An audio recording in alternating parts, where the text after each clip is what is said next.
Hoje viemos a Castro Marim, no Algarve. Havia duas fortes razões para esta visita. A primeira era a paisagem. Castro Marim é realmente das regiões mais bonitas do Algarve. E a segunda, a história.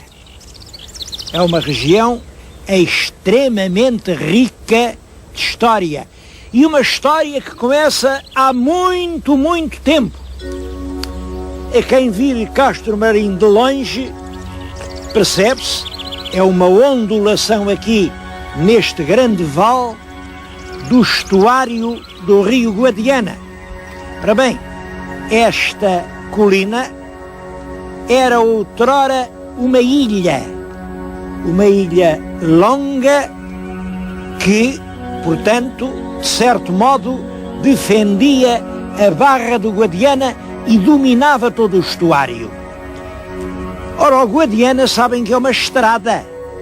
O Guadiana sobe por esse alentejo e vai ter uma região extremamente rica de minério, de cobre. As primeiras civilizações urbanas precisavam muito do cobre para fabricar o bronze. Como sabem, o bronze era para eles o metal por excelência. Uma grande parte das alfaias agrícolas, das ferragens das viaturas, dos animais, das armas, tudo isso era bronze.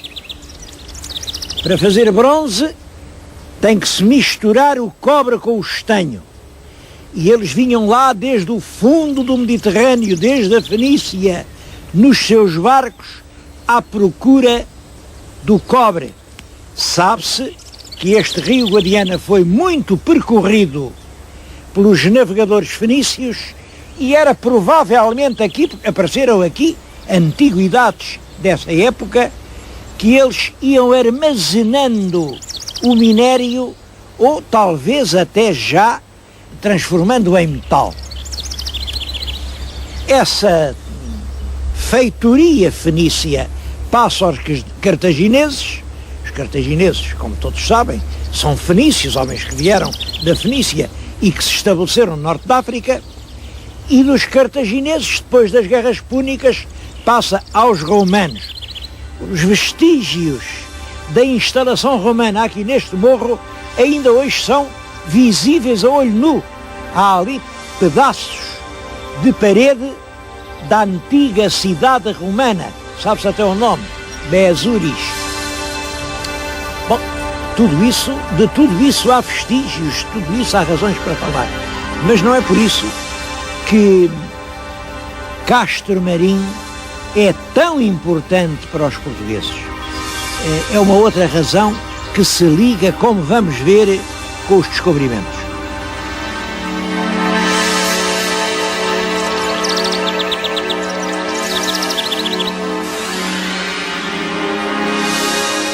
Mas havia uma outra forte razão para que esta região tivesse uma grande importância económica. Era o sal. O sal é, depois da água, o elemento mais essencial à vida. Desde a mais remota lembrança que nós podemos alcançar, as rotas do sal são caminhos de civilização. Ora bem, isto aqui era e é extremamente rico em sal. Com o sal faziam-se as conservas. Os romanos, como sabem, faziam uma conserva de peixe. Aqui há vários vestígios disso. E é com o sal, no fundo, reparem, nós continuamos a fazer a salgadeira. Aqui no nosso Alentejo, a carne do porco é metido em barricas com sal, a salgadeira, porque o sal foi tradicionalmente o grande meio de conserva dos alimentos. É claro que hoje, com o frio dos frigoríficos, o sal está a perder a batalha. Mas aqui, nesta região, ainda há salineiros. Eu penso que estão a ver ao fundo uma espécie de colina branca. Bom, aquilo é uma imensa quantidade de sal. Estão ali milhares de toneladas. Milhares, porque se não venderam. E em frente, se virem bem, há assim uma espécie de montículos, assim à vista desarmada, podem até parecer caminhões parados, não são. São pilhas de sal cobertas de plástico escuro para ver se a água não derrete. Sal que se não vende. Sal que se não vende porque o sal espanhol é mais barato. É mais barato e fica a 2 passos. Essa é uma das coisas que me metem espécie, porque é que tudo o que é espanhol é mais barato. Seja como for, os salineiros desta região estão em crise. Bom, mas era o sal uma das razões que levava os romanos a virem muito aqui. Passava aqui uma estrada, ia até à Praia Verde, no mar, ligava a Beja, de Beja ia a Lisboa. Bom, custa dizer isto, mas acho que as coisas também são para dizer. O último trecho visível dessa estrada estava ali além, onde vem agora aquela mancha branca do campo de futebol, e há 3 ou 4 anos, uma empreitada de obras públicas para fazer esta estrada que se vê, destruiu implacavelmente o que ainda existia da via romana que ligava a Praia Algarvia à cidade de Lisboa. A gente fala muito do vandalismo dos homens do século passado. É melhor a gente não acusar os outros porque a gente continua quase a ser tão vândalo como eles. Mas a fase mais importante da história de Castro Marim vai começar com o rei Dom Dinis. Como sabem, no tempo do Dom Dinis, o Papa extinguiu a Ordem dos Templários. Eu já num programa lhes contei nisso. Os Templários tinham arrecadado grandes tesouros, o rei de França precisava daquele dinheiro e arranjou-se ali uma atrapalhada. Acusaram os Templários de crimes abomináveis e a ordem foi extinta, é claro, e o rei de França ficou com tudo.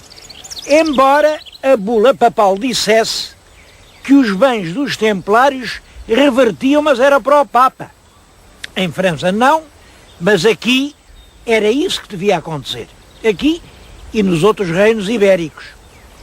Por isso, o Dom Dinis arranjou uma forma de, em vez da Ordem dos Cavaleiros do Templo, criar uma ordem de cavaleiros portugueses, é a Ordem de Cristo, deu-lhes todos os castelos e propriedades que tinham pertencido ao templo, mas fez uma mudança.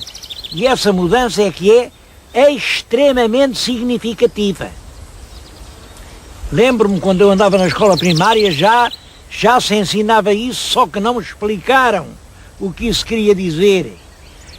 O rei Dom Dinis estabeleceu que a nova ordem, o Cristo, em vez de ter a sede no castelo de Tomar,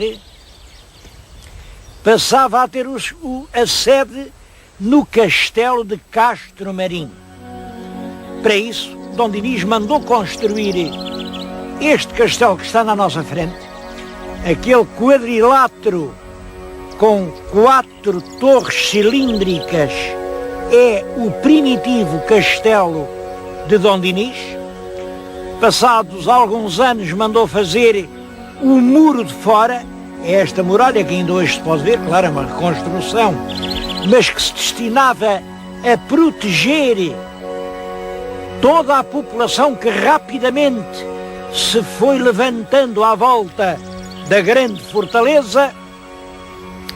E pergunto, que ideia era essa de mudar a sede da Ordem de Tomar, onde tinham já um belo castelo, uma lindíssima igreja, propriedades que davam rendimento, enfim, onde havia uma bela vida, Tomar, aqui, para este extremo do reino, em Castro Marim. O próprio rei Dom Dinis explicou ao Papa, é que este Castro Marim estava mais perto do reino dos mouros e, sobretudo, Castro Marim era um castelo sobre o mar. Ainda hoje se vê o esteiro do rio Guadiana, que naquela época chegava mesmo ao sopé do castelo. E quando andava mouro na costa, isto é, quando os corsários mouros flagelavam os mares portugueses, os templários, agora cavaleiros de Cristo, podiam pôr rapidamente no mar as suas galés para lhes dar batalha. Isto é importante por uma razão. Isto explica que realmente a Ordem de Cristo estava ligada à guerra marítima, e é por isso que 100 anos depois do rei Dom Dinis pôr aqui a sede dos Templários, nós vamos ver o administrador da Ordem de Cristo, Infante Dom Henrique, vir instalar-se no Algarve. É claro, foi para a outra ponta, mas veio para o Algarve. E veremos que os navios dos descobrimentos levam pintados nas velas uma grande cruz vermelha. É o emblema da Ordem de Cristo. E quando ligamos estes factos com certas informações que os cronistas nos dão, por exemplo, a de que o infante fartava-se de mandar os seus capitães a descobrir, mas eles, um ano e outros, que foram 12 a seguir, em vez de irem para o Atlântico fazer descobrimentos, iam meter-se no mar Mediterrâneo a pilhar terras de mouros. E o infante Dom Henrique, em vez de os punir, ainda os premiava. Ora, se isto pode ser, o que acontece é que realmente esses capitães eram capitães da Ordem de Cristo. Tinham a seu cargo a guerra no mar. E a guerra no mar tinha esses dois aspectos, corso e contra-corso. Os corsários muçulmanos flagelavam as costas portuguesas. E, é claro, os corsários portugueses flagelavam as costas muçulmanas. Isto é importante porque lança uma luz nova sobre as origens das navegações portuguesas. São realmente os navios dos corsários sulcando os mares que vêm a dar início à gesta henriquina. O papel do infante Dom Henrique é converter a guerra em paz, é transformar essas navegações de pura pilhagem e de violência em navegações de investigação científica que levam a humanidade a conhecer melhor o mundo em que vivia.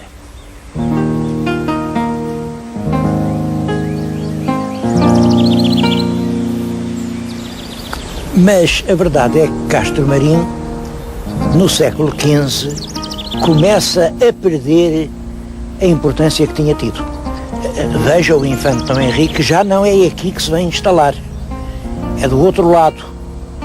Os navios que vão para o norte da África agora saem, é de Tavira, é de Lagos, é de Faro. Porquê? Bem, a principal razão é o assoreamento do estuário do Guadiana. Castro Marim deixou de ser uma fortaleza sobre as águas para ser esta colina rodeada de pântanos, pântanos que depois foram salinas. Mas houve outras razões. A mais grave, a decisiva, foi no século XVIII a criação de Vila Real de Santo António pelo Marquês de Pombal. Estamos precisamente na Praça do Marquês de Pombal, em Vila Real de Santo António. É uma questão que se pode pôr é esta: porque é que esta terra se chama Vila Real de Santo António e não Vila Real de São José? O Marquês de Pombal gostava muito dessa invocação de São José, porque ele era ministro do rei Dom José, daí o Hospital de São José em Lisboa e todos os São Josés que ele inventou. Mas aqui havia uma razão para dizer Santo António. Esta terra veio substituir uma aldeia de pescadores que o mar levou, que era Santo António da Arenilha.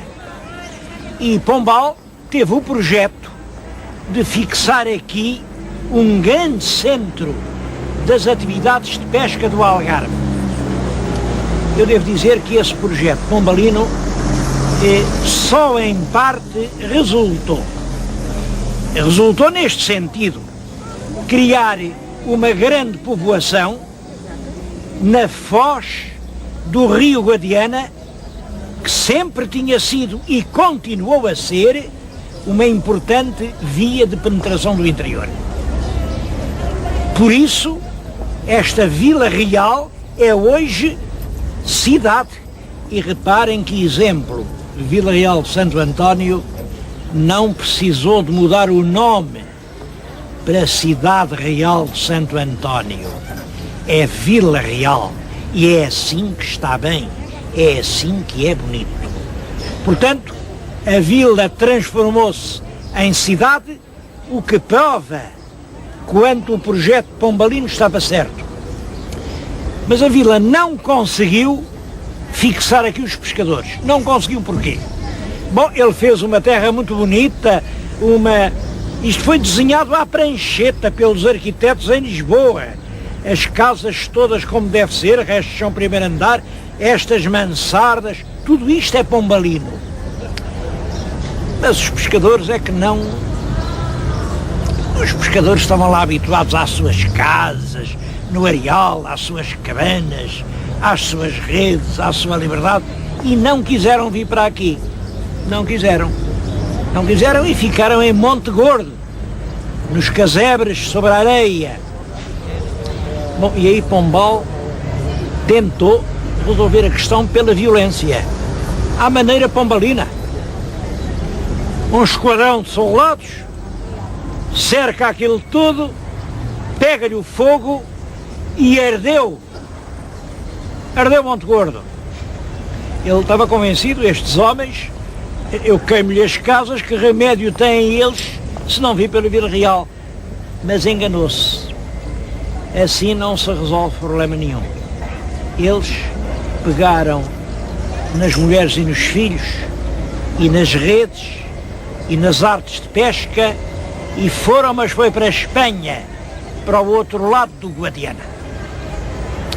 Bom, em todo caso, esta povoação aqui, na foz do rio, a 3 quilómetros escassos de Castro Marim, provocou enfim, praticamente um declínio muito intenso da antiga vila medieval, que quando chegou ao século passado era pouco mais que uma aldeia a agonizar.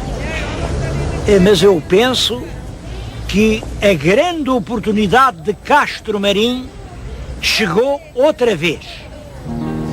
Castro Marim deixou de ser agora uma terra na serra, passou a ser outra vez um entroncamento das estradas do mundo.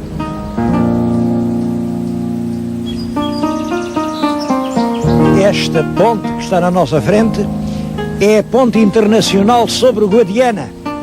A estrada vai passar exatamente sobre Castro Marim. Isto quer dizer que quem vem de longe, a primeira terra portuguesa que encontra no seu caminho é Castro Marim. Castro Marim com a sua memória, com os seus monumentos, o que a gente ali poderia contar. Devo dizer que a paisagem justifica plenamente uma paragem. Venham ver as praias de Castro Marim.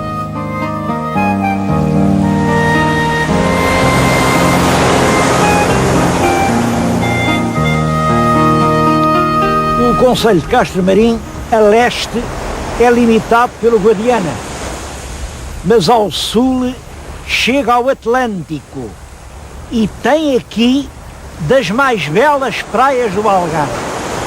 Todo este enorme areal, quase até Faro, tudo isto são as praias de Castro Marim. Bom, hoje dão-lhes nomes, eu não queria deixar de falar nisso.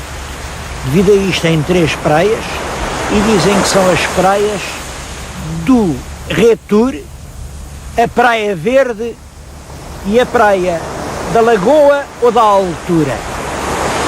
Esta coisa de chamar Retur a uma praia do Algarve, eu não posso deixar de protestar. Retur, imaginem, Retur, uma língua bonita como a portuguesa, com topónimos encantadores como os algarvios, e vamos a isto e chamamos afrancesadamente e disparatadamente Retur, que acho que houve uma empresa que fez um aldeamento, Retur. Podem crer que se a gente continuar a tratar assim o Algarve e a língua portuguesa, isto não vai longe. Não, por mais bonito que seja, que se o tratarmos a pontapé não fique cheio de nódoas negras. E isto, chamar Retur a uma terra no Algarve, é um verdadeiro pontapé na paisagem.